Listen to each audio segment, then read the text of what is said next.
សួស្តីប្រិយមិត្តអ្នកស្ដាប់ដំណើរកថាខ្មែរទាំងអស់គ្នា admin សូមបង្ហាញជូនរឿងថ្មីមួយទៀតហើយចាដែលត្រៀមនឹងលើកយកមកសម្រាប់ឲ្យប្រិយមិត្តអ្នកស្ដាប់ទាំងអស់គ្នាចាគឺរឿងខ្មោចក្រមុំចុងអាឃាតសាច់រឿងមានអត្ថន័យបែបណាខ្លះតោះយើងទៅចូលសាច់រឿងទាំងអស់គ្នាប៉ុន្តែមុននឹងចូលទៅដល់សាច់រឿងសូមអរគុណសម្រាប់ការគាំទ្រកន្លងមកក៏ដូចជាសូមជួយជាការលើកទឹកចិត្តគឺជួយចុចsubscribe ទៅលើ YouTube channel របស់ admin ផងហើយកុំភ្លេចដាក់សញ្ញាកណ្ដឹងដើម្បីទទួលបានវីដេអូថ្មីបន្តទៀតជាក់ស្ដែងរឿងខ្លះគឺយើងស្ដាប់ទៅវាដូចជារឿងល្ខោនហើយរឿងល្ខោនទាំងអស់ហ្នឹងគឺវាអាចនឹងប៉ិតខ្លះមិនប៉ិតខ្លះព្រោះដោយសារតែគេបញ្ចេញបញ្ចូលវាយករឿងប៉ិតនិងរឿងមិនប៉ិតហ្នឹងយកមកលាយឡំបញ្ចូលគ្នាច្រើនប៉ុន្តែជាក់ស្ដែងសម្រាប់រឿងដែលខ្ញុំនឹងលើកមកនិយាយនេះគឺវាតកតងទៅនឹងរឿងវិញ្ញាណនេះគឺវិញ្ញាណចងអាឃាតរបស់ស្ត្រីវ័យក្រមុំម្នាក់ដែរគាត់ហ្នឹងគឺពេញវ័យមានស្នេហាហើយអញ្ចឹងរឿងទាំងអស់ហ្នឹងគឺជារឿងប៉ិតចារឿងប៉ិតដែលយើងបានដកស្រង់ចេញមកដែលគេនិយាយដំណើរគ្នាហើយដំណើររឿងរបស់រឿងហ្នឹងគឺបើយើងស្ដាប់ទៅគឺដូចរឿងល្ខោននិយាយអញ្ចឹងដែរអញ្ចឹងអ្នកទាំងអស់គ្នាអាចយកចិត្តទុកដាក់ស្ដាប់បន្តិចទៅជាមួយនឹងរឿងនេះថាតើវាជារឿងល្ខោននិយាយប៉ិតបានប៉ុណ្ណាយើងមកស្ដាប់ទាំងអស់គ្នាកាលពីសម័យដើមហ្នឹងមានភូមិមួយនៅដាច់ស្រយាលពីគេហើយភូមិនោះគឺត្រូវបានគេជឿជាក់ថាជាភូមិមួយដែលមានមហិទ្ធិឫទ្ធិហើយសម្រាប់មហិទ្ធិឫទ្ធិដែលគេនិយាយនោះគឺវាស្ថិតនៅត្រង់គុម្ពចេកមួយគុម្ពធំដែលជាកន្លែងរបស់វិញ្ញាណក្រមុំដែលកំពុងតែពេញវ័យនឹងកាលពីជំនាន់នោះនៅក្នុងមួយឆ្នាំរិទ្ធនឹងសម្ដែងឲ្យឃើញម្ដងហើយបើមិនផ្ដាច់ជីវិតបរោះទេក៏បន្លាចឲ្យបះរោមលេងដែរ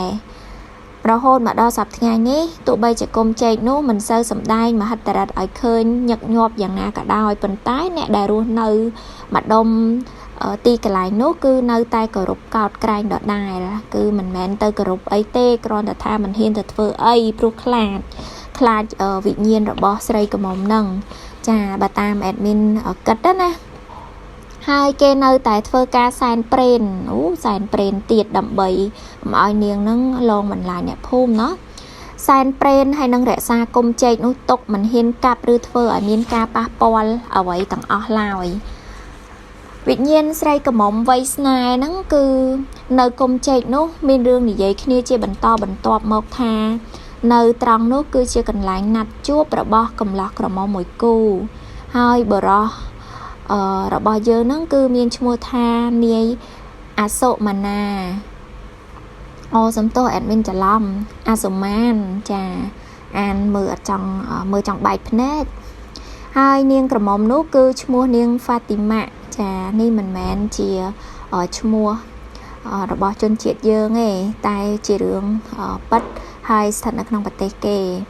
នាងហ្វាទីម៉ាហ្នឹងស្អាតផុតស្រីនៅក្នុងភូមិហ្នឹងគឺនាងស្អាតបំផុតតែម្ដងបានន័យថាបើប្រៀបទៅនឹងសម្រស់គឺនាងលេខ1ស្អាតជាងគេដាច់ហ្មងចាកលេចឆ្វាចទៅបេះដូងលោតចេញក្រៅអស់ហើយ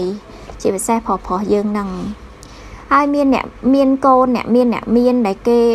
ធូធាមានជីវភាពធូធាឬមួយក៏កូនប្រធានភូមិកូនមេក្រុមមេប៉ុសអីជាច្រើនហ្នឹងគឺលងស្រឡាញ់នាងខ្លាំងប៉ុន្តែនាងហ្វាទីម៉ាហ្នឹងគ្មានចិត្តស្រឡាញ់វិញតតែសោះបរោះណាក៏អត់ស្រឡាញ់ដែរចង់មានប្រពន្ធណាក៏ដោយ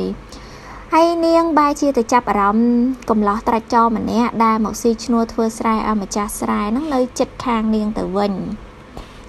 ចឹងមិនថាស្នេហាពេលខ្លះមិនថាមានទ្រព្យច្រើនប៉ុណ្ណាទេតែមិនបានចាប់ចិត្តហើយទោះមានប៉ុណ្ណាក៏មិនស្រឡាញ់ដែរហើយកំឡោះនោះដែរកំឡោះដែលមានឈ្មោះថានាយអាសុម៉ានគឺគេមានទីលំនៅឬញាតិមិត្ត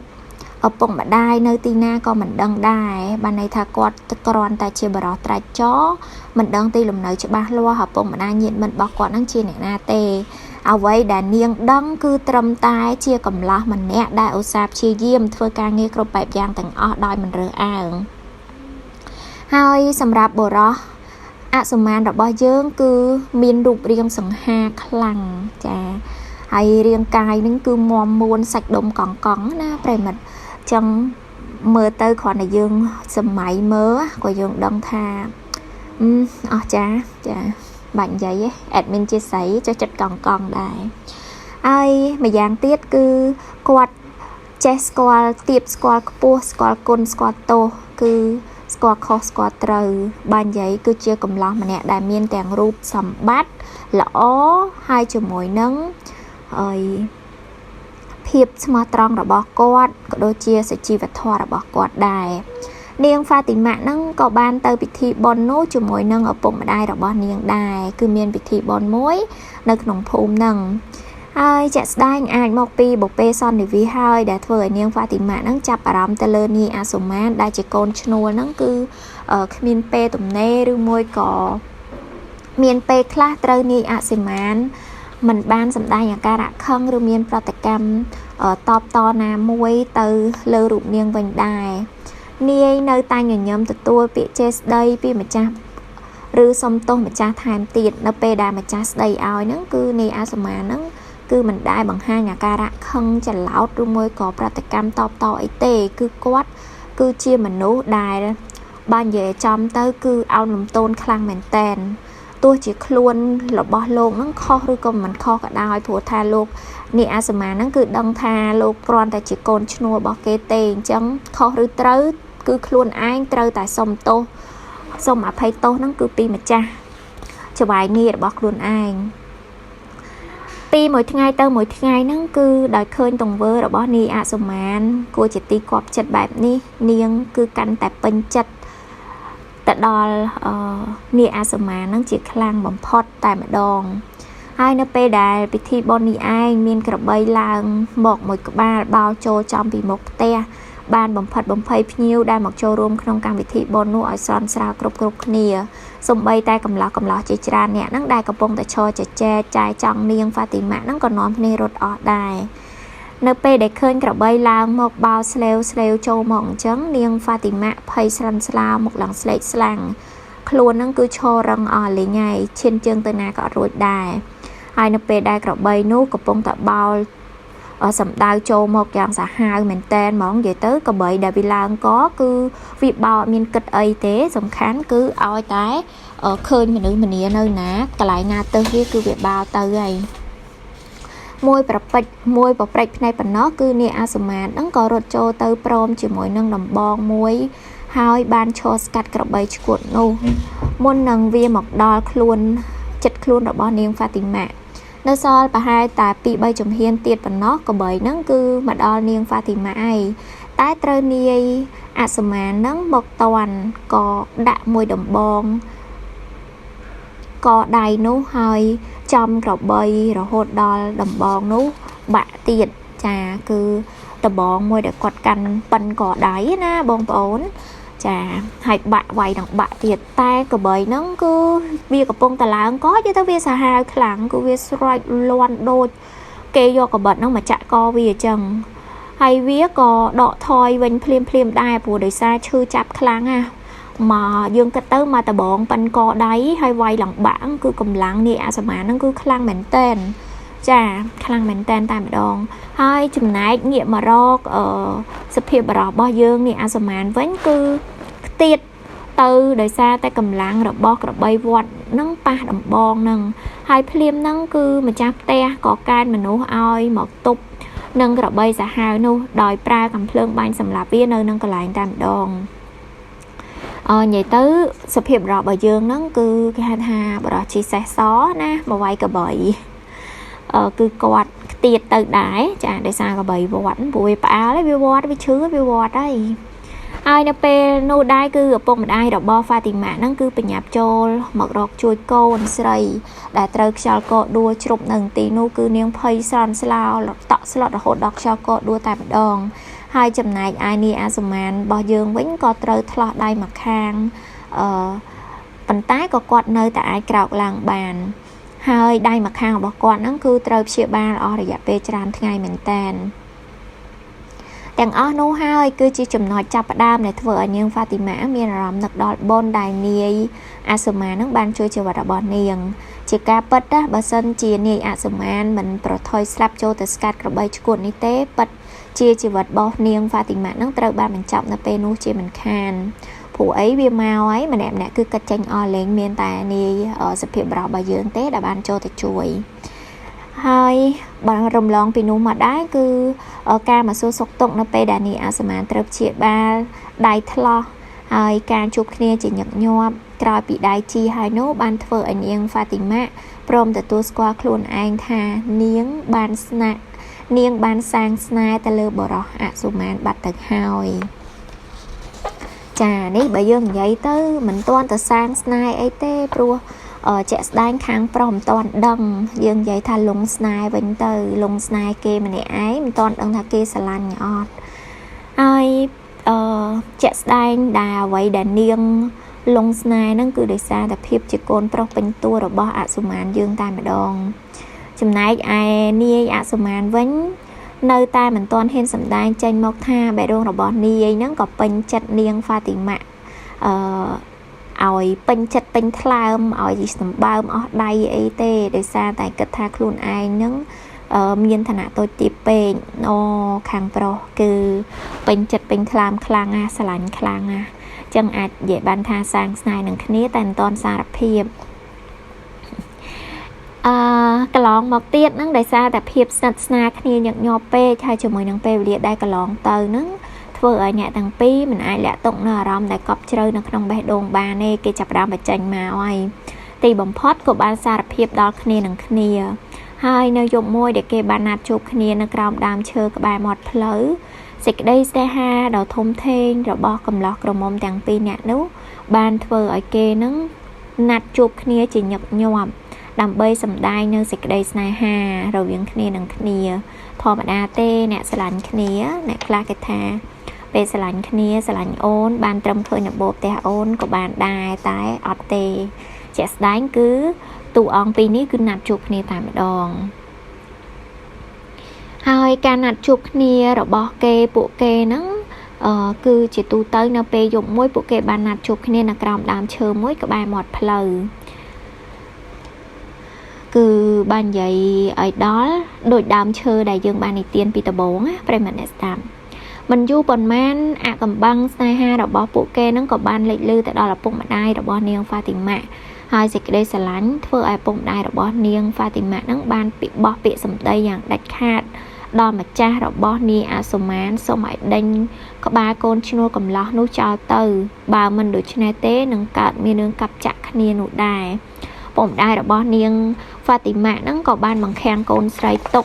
មិនឲ្យចេញពីផ្ទះជាដាច់ខាតភាគីខាងម្ចាស់របស់នាយអាសូម៉ាតវិញគិតថាខ្លួននាយក៏ជាមនុស្សម្នាក់ដែររឿងអីដែលត្រូវឲ្យពុកម្ដាយនាងហ្វាទីម៉ាមកបញ្ជាស្រេចតែចិត្តម្យ៉ាងទៀតនាយកំពុងតែពេញចិត្តពេញថ្លើមនឹងការងាររបស់ខ្លួនផងដូច្នេះខ្លួនក៏បានសម្រេចចិត្តមិនព្រមដេញនាយអាសូម៉ានឹងចោលឡើយចំណែកឯនាយអាសូម៉ានរបស់យើងកំឡោះសង្ហារបស់យើងវិញគឺ